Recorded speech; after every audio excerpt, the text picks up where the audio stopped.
Hello student, मैं हूं आशीष कुशवाहा और ये है हमारा 6th part fundamental of accountancy, एक जो कोर्स जो आपके लिए अभी यूट्यूब पे अवेलेबल है। राइट, 6th पार्ट है और सिर्फ एक ही चीज, इससे पहले के 5 वीडियो बन चुके हैं, 5 पार्ट कंप्लीट है। ये वीडियो देखने से पहले उन 5 को जरूर देखें। राइट, 5th पार्ट कंप्लीट है, उन्हें जरूर देखें।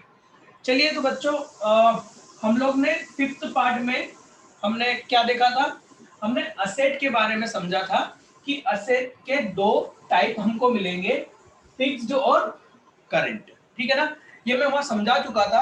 बस अब यहाँ पर हम क्या देख रहे हैं, एक 5th पार्ट में एक छोटी सी चीज रह गई थी मेरी बताना, वो आप लोगों को मैं बता रहा हूँ कि फिक्स्ड असेट को, जैसे ये करंट है, राइट, करंट असेट किसको कहेंगे? जो नेक्स्ट 12 मंथ में जिसको बिजनेस क्या चाहता है, कैश में कन्वर्ट करना चाहता है, उसको हम क्या कहेंगे? Current asset. जैसे कि डेटर, याद है ना बच्चों, डेटर क्या होता है? डेटर वो पर्सन जिसको हमने, मतलब बिजनेस ने क्रेडिट पर, उधार माल सेल करा है, गुड्स सेल करा है, तो हम उससे क्या चाहते हैं? उससे जल्दी से जल्दी पैसा कलेक्ट करना चाहते हैं, मतलब कि 12 महीने के अंदर। इसलिए डेटर हमारे लिए असेट होगा कौन सा? Current asset. उसी तरह से फिक्स असेट क्या हो गया? जो 12 महीने से बाद, 12 महीने के बाद यदि हम किसी असेट को कैश में बदलना चाहते हैं या नहीं बदलना चाहते, हमने इसके बारे में सोचा ही नहीं है कि हम इसको कैश में बदलना चाहते हैं। कैश में बदलने का मतलब है उसके बदले पैसा प्राप्त करना। जैसे मान लीजिए आपके पास में बाइक है और आप उसको सेल कर देते हैं, तो वो काय में कन्वर्ट हो गई? कैश में। मान लीजिए आपने उसको 40,000 में सेल करा, तो 40,000 में वो कन्वर्ट हो गई। राइट, तो आप उस असेट को आपने ना तो सोचा है और ना ही अगले 12 महीने के अंदर आपका कोई इरादा है उस असेट को कैश में कन्वर्ट करने का, तो वो असेट क्या होगी? फिक्स्ड असेट होगी। ठीक, इसमें सिर्फ एक छोटी सी बात बची थी कि जैसे कि ये करंट हो गया, इसका अपोजिट क्या कहलाएगा? इसका अपोजिट कहलाएगा नॉन करंट। राइट, तो फिक्स्ड असेट को नॉन करंट असेट भी बोलते हैं, ये ध्यान रखना है आपको। ठीक है, तो आज का टॉपिक है लायबिलिटी। जैसे हमने असेट के बारे में पढ़ा है, वैसे ही क्या है, लायबिलिटी भी होती है। अब लायबिलिटी जो होती है बेटा, वो फिक्स्ड लायबिलिटी नहीं कहलाती, याद रखना है ना। वो क्या कहलाएगी? नॉन करंट और करंट लायबिलिटी। ठीक है ना, इसमें भी वही कॉन्सेप्ट है 12 मंथ का। अब जरा एक एग्जांपल देखिएगा। मान लीजिए ये मार्कर, ठीक, मैं ये मार्कर मार्केट में लेने गया और मैंने दुकानदार से बोला, स्टेशनरी से, कि मुझे ये मार्कर दे दीजिए। उन्होंने दिया और मैंने जैसे चेक करा अपना पॉकेट, तो मेरे पास में मेरा वॉलेट नहीं था, मेरे पास पैसे नहीं थे। ठीक है ना, तो मैंने कहा भैया मैं कल दे दूं, ये इसके कितना 40 रुपए का है, मैं 40 रुपए कल आपको दे दूं। दुकानदार ने कहा ठीक है आप कल दे दीजिए, क्योंकि वो मुझे जानता है, मैं रोज मतलब उनसे कुछ ना कुछ खरीदता रहता हूँ। उन्होंने बोला ठीक है सर, कोई प्रॉब्लम नहीं, आप जब भी इधर आए मार्केट में तब दे दीजिएगा। राइट, तो क्या हुआ? अब आपको बताना है कि मेरे लिए क्या हुआ। एक तो खर्चा हुआ, एक्सपेंस हुआ, ये मार्कर मेरे लिए क्या है, मेरे बिजनेस के लिए क्या है, एक्सपेंसेस है। राइट, दूसरी तरफ उस मार्कर के जो 40 रुपए मुझे देने हैं, वो क्या हो गए? लायबिलिटी हो गए। मेरे को बताओ क्या लायबिलिटी है, जरा ध्यान से सोचो। लायबिलिटी क्या है?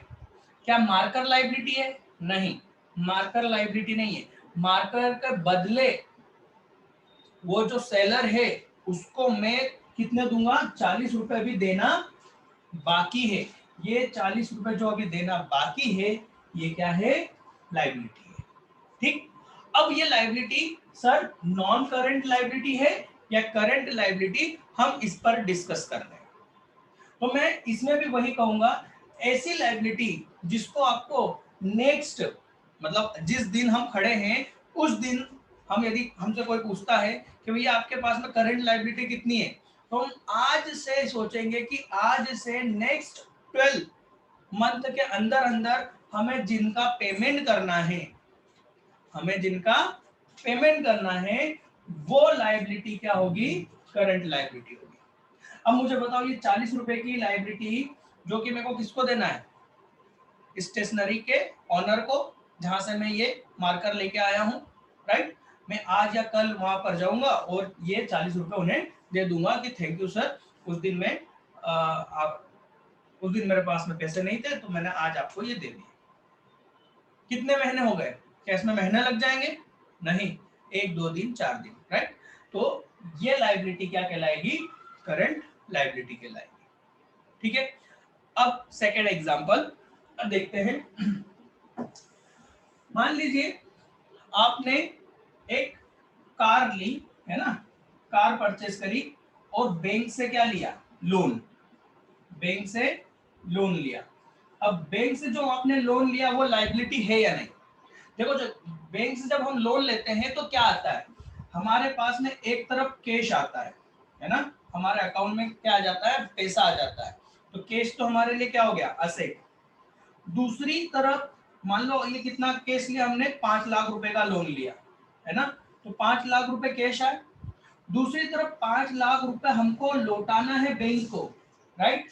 तो क्या आ गई, लायबिलिटी आ गई। क्यों, क्योंकि हमने 5 लाख रुपए लिए बैंक से तो दिया कुछ नहीं, अब हमें उसको कितना लौटाने हैं बैंक को, 5 लाख, राइट। तो 5 लाख रुपए लौटाने हैं, देने हैं तो क्या हो गई, लायबिलिटी हो गई। बैंक लोन लायबिलिटी है, ये तो क्लियर हो गया, ठीक है ना। कैश असेट है, जो आ गया वो असेट है, और जो अभी देना है बैंक को, अभी 5 लाख देना है, वो क्या है, लायबिलिटी है। अब आपसे ये पूछा जा रहा है कि बताओ ये लायबिलिटी करंट लायबिलिटी है या नॉन करंट लायबिलिटी है। अब आप सोचिए, आप ऐसे आसानी से नहीं सोच सकते, आप नहीं बोल सकते कि सर ये करंट है या नॉन करंट है। आपको पूछना होगा कि सर ये बताओ कि ये बैंक लोन आप कितने महीने में पे करने वाले हो। मैंने यदि कहा कि मैं इसको नेक्स्ट 10 मंथ के अंदर, नेक्स्ट 10 मंथ के अंदर क्या कर दूंगा, पे कर दूंगा, तो मेरे लिए बैंक लोन क्या हो जाएगा, करंट लायबिलिटी।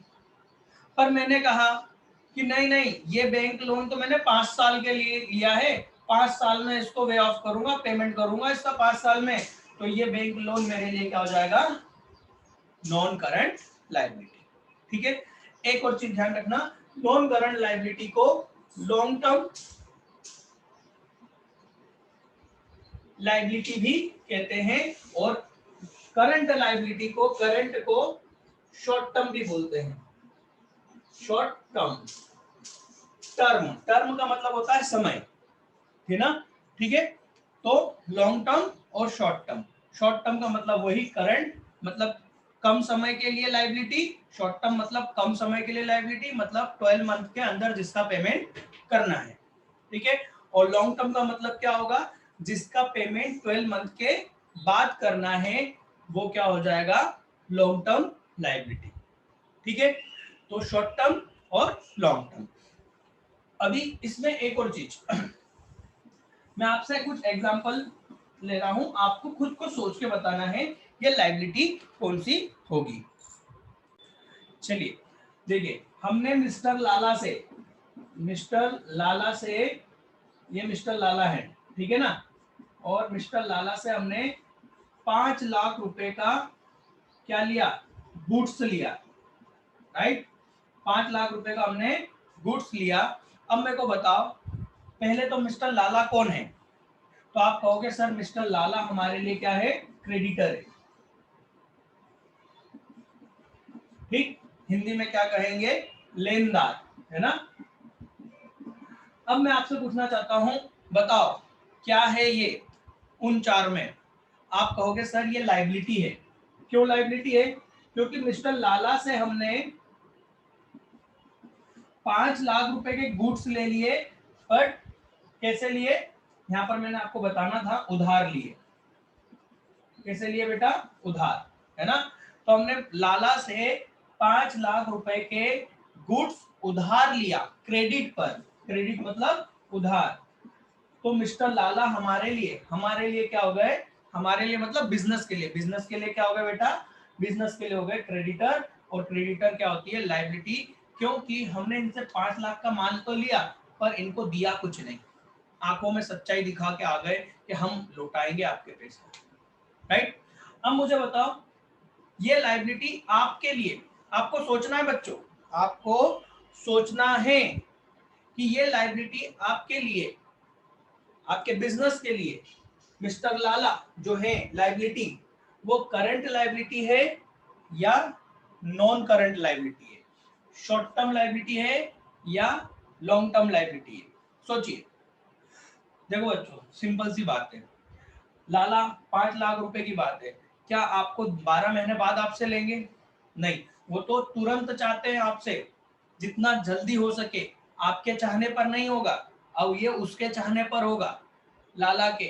वो लाला रोज फोन लगा के बोलेगा, भैया पैसा आ गया क्या, भैया पैसे आ गए क्या, मैं भेजू क्या लड़के को पैसे लेने के लिए, वो ले आएगा। आप यहाँ तक मत आओ, मेरा लड़का भेज देता हूँ, उसको पैसा दे दो, है ना। वो रोज याद करेगा आपको।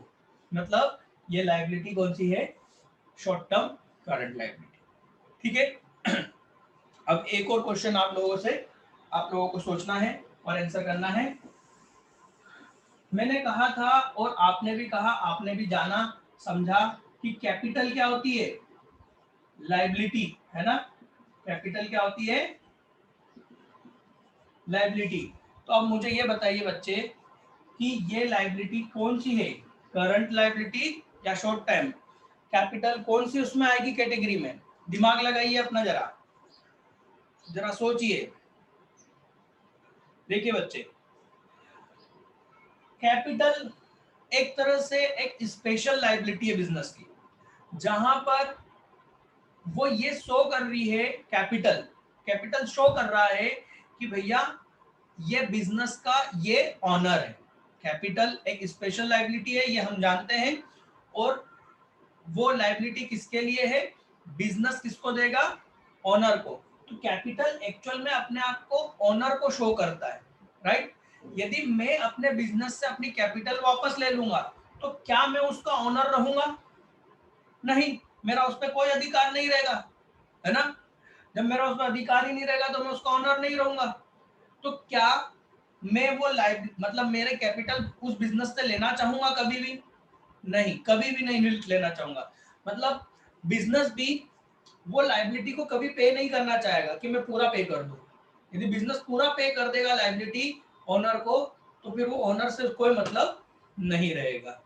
इसका मतलब ये liability long term liability, non current liability होगी, ठीक है। आगे हम और भी कई एग्जांपल देखेंगे। जब हम इसके जर्नल एंट्री करेंगे तब मैं आपको और डिटेल में चीजों को समझाऊंगा। फिलहाल लायबिलिटी के लिए इतना ही है, ठीक है ना। इसके बाद में हम एक और वर्ड, एक कॉन्सेप्ट को समझेंगे। वो देखिए, वो है अकाउंटिंग पीरियड कॉन्सेप्ट। क्या बोल रहा हूँ बच्चे, अकाउंटिंग। अब देखो अकाउंट को ऐसे ही लिखा जाता है, अब आप शॉर्टकट सीख जाओगे। अकाउंट को इस तरीके से लिखा जाता है, अकाउंटिंग पीरियड कॉन्सेप्ट। मतलब क्या है, इसका मतलब है, ध्यान से समझना।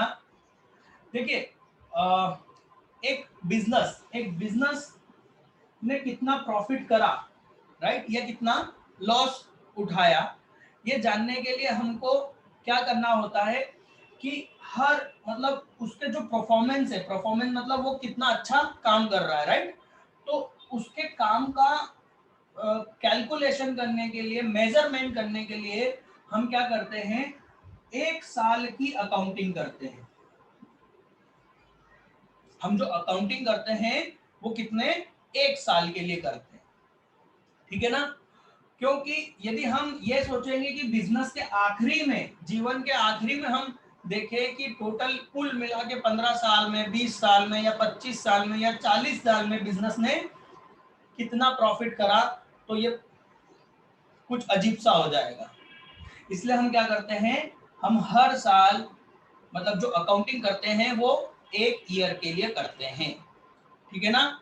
अब वो एक ईयर कहीं से भी चालू हो सकते हैं, वो जनवरी से चालू हो सकते हैं और दिसंबर को खत्म हो सकता है, मतलब 1 जनवरी से 31 दिसंबर कभी भी। या आपके ऊपर डिपेंड करता है कि आप अपने बिजनेस का अकाउंटिंग ईयर, इसको क्या बोलते हैं, अकाउंटिंग ईयर, कहां से चालू कर रहे हो और कहां खत्म कर रहे हो।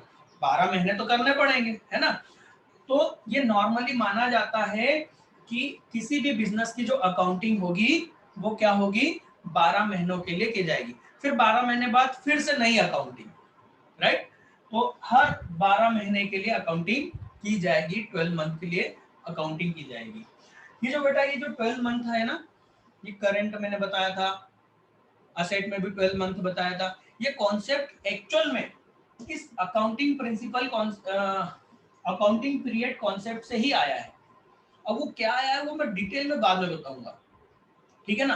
फिलहाल आपको क्या समझना है कि किसी भी बिजनेस के लिए जो अकाउंटिंग होती है ना, वो अकाउंटिंग ईयर 1 ईयर का कहलाएगा। अकाउंटिंग पीरियड कितना होगा, 1 ईयर का होगा, ठीक है। वो पीरियड हम कुछ भी ले सकते हैं, जनवरी से दिसंबर ले सकता हूं मैं, यहाँ पर फरवरी से ले सकता हूँ, फरवरी से क्या आ जाएगा, जनवरी, नेक्स्ट मंथ, नेक्स्ट ईयर का जनवरी, कुछ भी ले सकता हूँ। आपको याद होगा दिवाली में कई दुकानदार, आपने देखा होगा दिवाली में नई लाल किताब लेके आते हैं, नए लाल रजिस्टर। क्यों? क्योंकि हिंदू धर्म में नया ईयर कहां से चालू होता है, दिवाली से चालू होता है। तो कुछ दुकानदार अपनी अकाउंटिंग दिवाली से अगली दिवाली रखते हैं, ठीक है ना। आपने देखा होगा महाराष्ट्र में, है ना, मराठी जो लोग होते हैं वो गुड़ी पड़वा से, हिंदू धर्म का जिसको बोलते हैं हिंदू धर्म का नया साल, तो वहां से वो अपनी अकाउंटिंग रख सकते हैं। आप कहीं से भी अपनी अकाउंटिंग बना सकते हो एक ईयर के लिए, ठीक है ना। परंतु सभी लोग, है ना, सभी बिजनेस एक स्पेशल डेट है जिसको सभी लोग अकाउंटिंग ईयर मानते हैं, वो है, ध्यान देना, 1 अप्रैल, है ना, 1 अप्रैल से लेकर नेक्स्ट ईयर के 31 मार्च। देखो मान लो अभी हम कहाँ खड़े हैं, 1 अप्रैल 2020 में खड़े हैं, ठीक है ना। तो यहाँ से 12 मंथ आप काउंट करोगे तो वो 12 मंथ कब कंप्लीट होंगे, नेक्स्ट ईयर के 31 मार्च को, 2021 के 31 मार्च को, ठीक। नॉर्मली हर बिजनेस अपनी जो अकाउंटिंग है वो इस ईयर में रखता है, ऐसा रखता है। जनवरी से यहाँ से चालू करता है, अप्रैल से चालू करता है, अगले साल के मार्च में कंप्लीट करता है। सर एक बात बताइए, हम जनवरी से दिसंबर क्यों नहीं रख सकते, जनवरी से दिसंबर तो हम, अच्छा है ना, जैसे 1 जनवरी 2020, 31 दिसंबर 2020, अच्छा है ना। यहाँ तो देखो 20 हो रहा है, यहाँ 21 हो रहा है। बेटा मैंने क्या कहा, आप कुछ भी डेट कुछ भी ले सकते हो, ठीक। पर नॉर्मली इंडिया में, फॉरेन में जो अकाउंटिंग ईयर चलता है वो अकाउंटिंग ईयर, इसको क्या बोलते हैं, अकाउंटिंग ईयर। एक साल के लिए जब हम अकाउंटिंग करते हैं तो उस ईयर को बोलते हैं अकाउंटिंग ईयर, ठीक। तो नॉर्मली अकाउंटिंग ईयर चलता है अप्रैल से नेक्स्ट ईयर के मार्च तक, ठीक। अब ध्यान देना, जनवरी से दिसंबर तक का जो ईयर होता है मैं कोई सा भी चूज कर सकता हूँ, मैं चाहे तो ये कर सकता हूँ या ये कर सकता हूँ, ये मेरे ऊपर डिसीजन है, कोई मुझे नहीं बताएगा। बात समझ में आ गई, ठीक। अब यदि मैं ये लेता हूँ अकाउंटिंग ईयर तो इसको मैं क्या बोलता हूँ, कैलेंडर ईयर। कौन सा ईयर, कैलेंडर, जो कि कैलेंडर के हिसाब से चल रहा है। तो मेरा अकाउंटिंग ईयर, यदि मैं आपको कहता हूं कि मेरा अकाउंटिंग ईयर मेरे बिजनेस का अकाउंटिंग ईयर कैलेंडर ईयर है, तो आपके दिमाग में क्लिक करना चाहिए कि मैं क्या करता हूं, जनवरी से दिसंबर के लिए अकाउंटिंग करता हूं। बात समझ में आई। और मैं ये कहता हूं कि मेरा अकाउंटिंग ईयर फाइनेंशियल ईयर है, फाइनेंशियल ईयर है, इसको हम क्या बोलते हैं, फाइनेंशियल ईयर। फाइनेंशियल ईयर क्यों बोलते हैं उसको समझो। हमारे यहाँ जो गवर्नमेंट है वो क्या करती है, इनकम टैक्स सुना तो होगा आपने, जीएसटी सुना होगा, राइट। इनकम टैक्स और जो जीएसटी है वो बिजनेस से लेती है, राइट। बिजनेस ने जितना कमाया उसमें से कुछ हिस्सा कौन ले लेती है, गवर्नमेंट, टैक्स के नाम पे, राइट। तो जब गवर्नमेंट टैक्स के नाम पे बिजनेस से टैक्स लेती है ना, तो वो उससे ये कहती है, गवर्नमेंट बिजनेस से कहती है कि आपके हमको अकाउंट बताओ कि आपने कितना प्रॉफिट कमाया। अब यदि मैंने ये अकाउंटिंग ईयर लिया है, तो वो बोलेगी नहीं नहीं नहीं नहीं, हमको तो 1 अप्रैल से 31 मार्च अगले साल का 31 मार्च के बीच की अकाउंटिंग ईयर में हमको आप अपने अकाउंट लाके बताओ। कहने का मतलब अकाउंट का कोई नियम नहीं है कि आप इस ईयर को रखो, गवर्नमेंट बोलती है कि आपको याले ईयर को अकाउंटिंग ईयर रखना है। मैं आपको बता दूं, मैं दुबई में था और दुबई में वहां पर जो जनरली अकाउंटिंग ईयर चलता है वो जनवरी से दिसंबर का चलता है। तो वो जिस कंट्री में हो उस तरीके के रूल चलते हैं। तो इंडिया में कौन सा चलता है, फाइनेंशियल ईयर। फाइनेंशियल ईयर इसलिए कहते हैं क्योंकि गवर्नमेंट इसको मानती है, ठीक है ना। फाइनल कर रहा हूं मैं सारी बात को सिर्फ कुछ शब्दों में। हमें किसी भी बिजनेस के लिए जो अकाउंटिंग करनी होती है वो 1 ईयर के लिए करनी होती है, ठीक है ना। तो हमारा वो 1 ईयर क्या कहलाता है, अकाउंटिंग ईयर, ठीक। यदि हम कोई सा भी ईयर ले सकते हैं, कहीं से भी चालू करके कहीं पर भी खत्म कर सकते हैं, 12 महीने के लिए, है ना। 6 महीने के लिए नहीं, 18 महीने के लिए नहीं, हमारा अकाउंटिंग ईयर 12 महीने के लिए होगा। तो हम चालू कहीं से भी कर सकते हैं। जैसे यदि हम जनवरी से हमारा अकाउंटिंग ईयर लेते हैं तो इसको हम कहेंगे कैलेंडर ईयर। और यदि मैं यहां से चालू करता हूं, कहां से, अप्रैल से नेक्स्ट ईयर मार्च तक जाएगा, तो इस ईयर को हम क्या कहते हैं, फाइनेंशियल ईयर। अधिकतर बिजनेस इसी ईयर को अपना अकाउंटिंग ईयर मानते हैं, यहाँ अकाउंटिंग चालू करते हैं और यहाँ खत्म करते हैं, ठीक है। डिटेल में बाद में देखेंगे बच्चों। आज के लिए मैं सिर्फ इतना ही बता रहा हूँ, आज लायबिलिटी और इसके बारे में बताया है। कल से, क्योंकि मैं जो नया टॉपिक चालू करना जा रहा हूँ उसमें टाइम लगेगा, करीबन 40-50 मिनट का वीडियो हो सकता है वो, ठीक है ना। तो कल हम रियली पक्के में डेबिट क्रेडिट देख लेंगे, क्योंकि अब हमारी चारों चीजें कंप्लीट हो चुकी है, असेट, लायबिलिटी, है ना, अकाउंटिंग ईयर, ये लगभग सारी चीजें कंप्लीट हो चुकी है। अब हम डेबिट क्रेडिट के रूल देखेंगे। कुछ बच्चे मुझे मैसेज कर रहे थे व्हाट्सएप पे कि सर आप चैप्टर वाइज क्यों नहीं पढ़ा रहे हैं। बेटा चैप्टर वाइज मैं चैप्टर आपके कंप्लीट कराऊंगा, चिंता मत करो, पर चैप्टर कंप्लीट करवाने के चक्कर में जो एक मेन लॉजिक बनना चाहिए ना, वो डिस्टर्ब हो जाता है। मेन क्या है, हमें अकाउंटिंग करना सीखना है या चैप्टर पढ़ना है। चैप्टर नहीं पढ़ना है, चैप्टर सिर्फ 11th तक है और अकाउंटिंग हमारी पूरी लाइफ में काम आएगी। तो मैं आपके लाइफ टाइम का कॉन्सेप्ट बिल्डअप कर रहा हूं, इसलिए मेरे को आप मेरे तरीके से पढ़ाने दें, ठीक है ना। मैं आपके हर चैप्टर के हर पेज का डिटेल में पढ़ूंगा, पर पहले मैं एक पूरा मेरा एक तरीका है जर्नल एंट्री तक पहुंचने का, हम वो करेंगे। उसके बाद में हर चैप्टर के एक एक पेज को हम ध्यान से पढ़ेंगे और मैं आपको बताऊंगा, आप वो आपके लिए बहुत इजी हो जाएगा यदि आप मेरी स्टाइल में पढ़ेंगे, ठीक है। मेरा व्हाट्सएप नंबर आप लोगों को याद होगा, 9179021234। यदि कोई डाउट है आप इस पे मैसेज कर सकते हैं, ठीक है बच्चों। तो यदि देखिए मैंने अभी तक शायद नहीं कहा कि आपको अच्छा लगा हो तो शेयर करिएगा, है ना। पर यदि आपको ये अच्छा लगा है तो जरूर शेयर करें। कोई भी पर्सन जो अकाउंट सीखना चाहता है, नॉन कॉमर्स बैकग्राउंड का भी व्यक्ति, बिजनेस पर्सन, कोई भी हो, वो इन वीडियो से अकाउंट सीख सकते हैं, ठीक है। तो आज के लिए बच्चों इतना ही। वंदे मातरम।